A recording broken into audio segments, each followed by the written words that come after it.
Kementerian Pertanian Republik Indonesia melalui staf ahli Kementerian Nandang Sudrajat dan Kepala Pusat Perlindungan Varietas Tanam dan Perizinan Pertanian, Lely Nuryatidan, melakukan kunjungan ke 3 kecamatan di Kabupaten Sukabumi. Kunjungan ini dilakukan selama 3 hari, mulai dari Kecamatan Ciemas, Kecamatan Tegal Bulet, dan Kecamatan Surade pada Kamis 5 September 2024.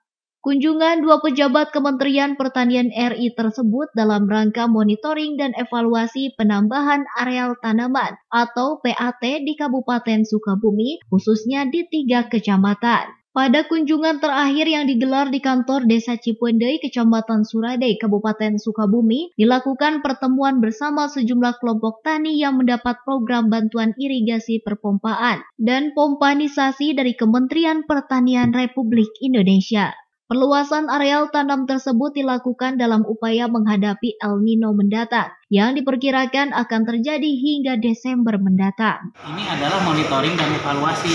Jadi sejauh mana kecamatan-kecamatan ya. Problemnya di sini ternyata problemnya di sumber air. Meskipun ada mata air, sebenarnya kalau benar-benar mata air asli yang dari bawah itu harusnya tidak kering. Ini kayaknya mata air permukaan yang sangat tergantung kepada catchment area. Kalau catchment areanya gundul, ya otomatis daerah tangkapan hujan. Jadi area tangkapan hujan.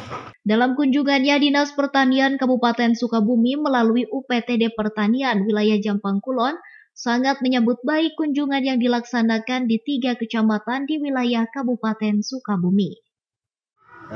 Tanggapan dari kami sebagai UPTD menyambut baik karena kami sebetulnya sudah memberikan arahan, bimbingan, pendampingan kepada para kelompok tani terkait dengan evaluasi pencapaian luasan atau penambahan luas areal tanam. Dengan adanya ini jadi langsung dari pihak kementerian, jadi langsung ditanya satu persatu sehingga meyakinkan, dan kami pun merasa bahagia, senang karena beban tidak terlalu berat sehingga langsung disaksikan oleh pihak kementerian gitu. Sehingga data yang diperoleh pun sangat transparan, sangat valid karena datanya langsung dari kelompok tani. Dari Kecamatan Surade, Kabupaten Sukabumi, Indra Sopyan, Tim Liputan MGS TV melaporkan.